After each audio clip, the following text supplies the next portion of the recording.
Hey, what's going on, guys? Over here, back with another video for you guys today. And today, I have a commentary for you guys today. Just me thinking and going over what I want to see in Cold War Season 1, what I think about it so far, and all of that bullshit in the game.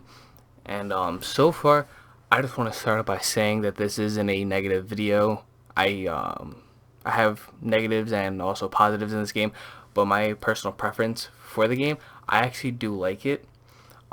It can be very, very frustrating and angry at times when you're trying to just play and your game crashes or random shit like that happens, or you skill base just rams you right in the ass.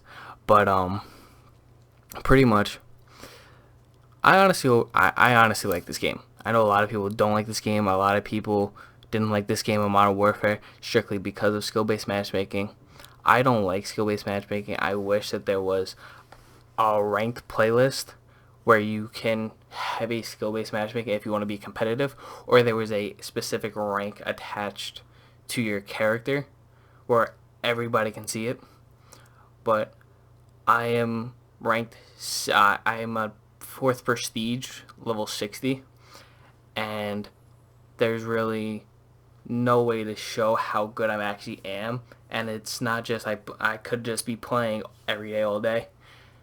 There's no way to really see how good you are or how much time you really put into the game for how much you are good.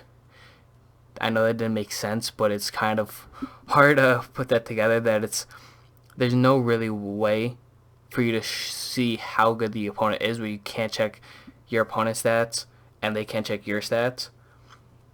And there's no way for you to really know if you're in a good lobby, high skill lobby, low skill lobby. And it's not really skill based, it's kind of how you're playing on that day, pretty much. Because I think it's like 5 or 10 games, depends on which skill bracket you're going to be in. So you can be going double negative in like 5 games, then have a game where you go have a 2 KD, then a 3 KD, then you're back down to those, then you're back into the CDL playlist pretty much, where you're having professionals play against you and just like you're getting railed by the 74U MP5, the Krig, and the AK. It's like once you get up to a certain point, using other guns in the game, it kind of is very, very difficult. Where today I was playing and I had a really good game with the RPD, and then I just kept on dying and dying and dying to campers or to CDL sweats, TTV. Literally, a guy that I died to had TTV as a clan tag and also in his name. So, like, these are the games that I'm getting into where it seems like almost no matter what I do, I'm just gonna get screwed over by the people that are just not better, but are trying so hard and sweating. Whereas I'm either quick scoping or I'm using LMGs right now, but before that I was using shotguns. And in hardcore, I just don't like hardcore, so I'm not even gonna get into that. But you could see even in hardcore how sweaty it is. In every game mode, you can see how sweaty it is. The only game mode that's not sweaty is prop hunt. That's because it's a party mode. It's not like a serious mode to take seriously. And if you take prop hunt seriously, take some Xanaxes. I swear. But that's just what I want to. That I know skill-based matchmaking isn't going anywhere. I just want to see some changes to it, just to see if they just lower it a little bit, or they just make a ranked playlist or something to show how good you actually are at the game. But that's all I'm gonna say about skill-based matchmaking. Next one is the maps. The maps in this game, um, I'm more of like the smaller style of maps because I tend to either use subs if I'm not sniping, or if I have the mastery camo. I tend to use SMGs just because I like that running gun style of running into a room and just clearing out 3 or 4 different people where I should have died. And that's technically tendently how I play, and I really like that there are a bunch of small maps in this game, like Moscow. I know it's kind of a mid-sized map, but it does have a lot of like small different areas where subs rule. Checkmate, love that map. Nuketown, love it. Raid, love it. But I don't like the bigger maps. Like Pines is a good map. I like the aesthetics of it, but it has way too many hallways, way too many lines of sight where you can get shot from. The map is pretty, and it's really cool that there's like an actual mall now in Call of Duty, or an actual mall map. But I really like that type of style where it's a smaller map, a lot of chaos and hectic, where there's not really too many places to camp and hide. And on the bigger maps, there's for sure a lot of places to camp and hide just because of how much it is. Like, I think that this number just coming out of my ass, but I can almost bet you that Nuketown can fit on Pines probably 3 times. I'm not exactly sure about that, but if I heard that from a stat guy, I would not be surprised, honestly. But yeah, that's gonna be all for the maps. The gunplay, it still feels like the same old shit. Dying to the MP5, dying to the 47U, dying to the Krig. It's all the same guns pretty much. Just now, just being used the same. And there is the MAC-10 now and the Groza that came in, but there's really no gun balancing that's been happening so far. Like, there's been some nerfs, some buffs, but it still feels like the same meta from the first week of the game, where it's everybody's using the most OP shit because it's skill based, and I'm over here quick scoping or using LMGs that are super slow and clunky, where I'm trying to just have fun, try and just get through a game and not run into a TTV sweat or run into literally anybody with more than 3 brain cells that aren't just sitting in a corner. I do like a lot of the things they have done with this game. It still needs a lot of work, a lot of work, but I feel like a lot of people drag it where it's that they can't play the game. It's not that you can't play the game, it's just, it's not what they exactly wanted.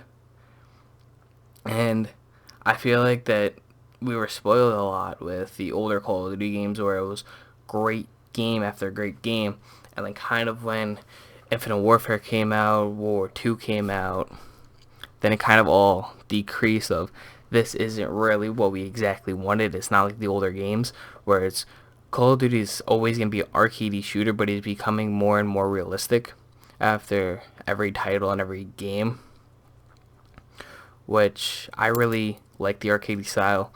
I would prefer the arcadey style, but I know that Call of Duty is going into a direction where it's going to be more realistic, or at least that's what I'm expecting, is that it's going to be more realistic because they're trying to get newer players to play the game, because there's been people that play this game for 10, 12 years that almost no matter what are going to buy the game unless the game is absolutely broken and terrible, that they won't buy it.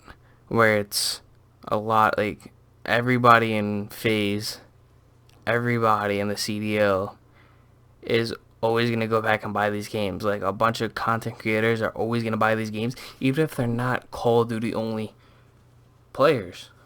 They're always going to buy the game because Call of Duty is just such a big name in video games and esports that no matter what, there's always going to be a large amount of people, millions of people, that are going to buy the game every year, even if they hear of a lot of bad things about it, even if they see the trailer, don't like it, they're going to buy it anyway because it's a Call of Duty title.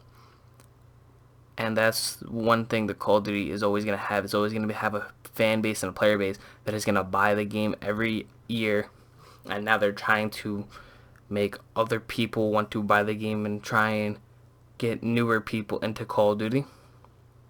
And I don't think what they realize is that skill-based matchmaking is hurting everybody.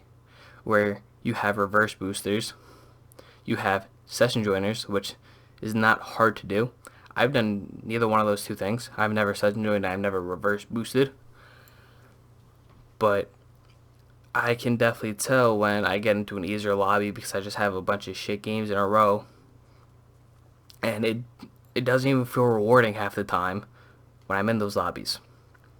When I get a 2 KD game or a 3 KD game where I'm literally just running around with a chicken with my head cut off, not playing the objective, not doing anything except for trying to get kills and get camos. That, again, it's just because I'm getting reverse boosted. Or not on purpose, though. Just because I'm just getting shit on, and then I get into a lobby where there's a bunch of Timmys and Jimmys and Buckies. I don't know. But, this isn't really skill-based matchmaking. This is more player-based matchmaking. Or, team-based matchmaking. This pisses me off more than anything. Where it's, I play the objective a decent amount. I'm not gonna rush into the objective and play it 100% of the time, try and win every single game. I don't try and win every single game, but I try and keep it at least close. Or like, if I'm by the B flag or if I'm by the hard point, I'll go cap it or I'll go control it. Like, I always try and keep this sense of trying to win, but not caring too much if I lose. Because a win-loss, it doesn't really feel as good as that KD does, to me at least. Like, I have around like a 1.03 KD right now because I was going hardcore a lot, and so my KD dropped a brick ton. But the win-loss has been staying consistent at like around a 1 throughout the entire year. So far, at least. It's been like a month. But it's been staying consistent. It hasn't been jumping up super high and jumping back down super low. It's been consistent with me just staying on the objective, not super hard, but also not ignoring it completely. But there's literally been games that I've been in where I'll be the only one capturing a flag for my entire team because they just don't want to win. And then at that point, I'm just like, screw it. I just want to get this game over with already, so I'll let them get a triple cap or I'll let them just stay in the hard point because I just don't want to be in that game anymore. It's not fun at that point anymore where you can't, where it feels like you really can't do anything. But the last thing I'm going to touch up on is there's still a hell of a lot of visibility issues with this game, where there be times where I'm looking directly at people and I just can't see them. Never happened in a Call of Duty game before. It's because of the color palette and the way they have the map designs, and there's really not that much they can do. But as the number one thing that I really have a pet peeve on is because I'll be getting shot at, and it feels like that if I don't have a flashlight on, I can't even see the person after that. Like, when I play on Sentinel, if I don't have a flashlight on, I know I'm going to die around 6 to 7 times to people I can't even see, which is retarded. And on Nuketown, there's, if you go for long shots, I forget which side it was on, but it's on the side with the garage attached to the house where the door's open. If you don't have a flashlight on, or even if you do sometimes, you still can't see people that are hiding in that doorway because it's dark, and the flashlight still doesn't help. So that's going to wrap up the video for today. I hope you guys did enjoy it. If you did, hit that like button, subscribe. I post almost every single day, and most of the time I'm posting somewhat decent gameplays, and pretty soon I'm going to start making a lot more funny moments. I'm getting a new Elgato so that I can record other people's voices and teammates' voices. So I will be able to post more funny moments and definitely a lot more shit that will be funny. So hope you guys did enjoy it. If you did, hit the like button, subscribe, and yeah, it's been over, guys.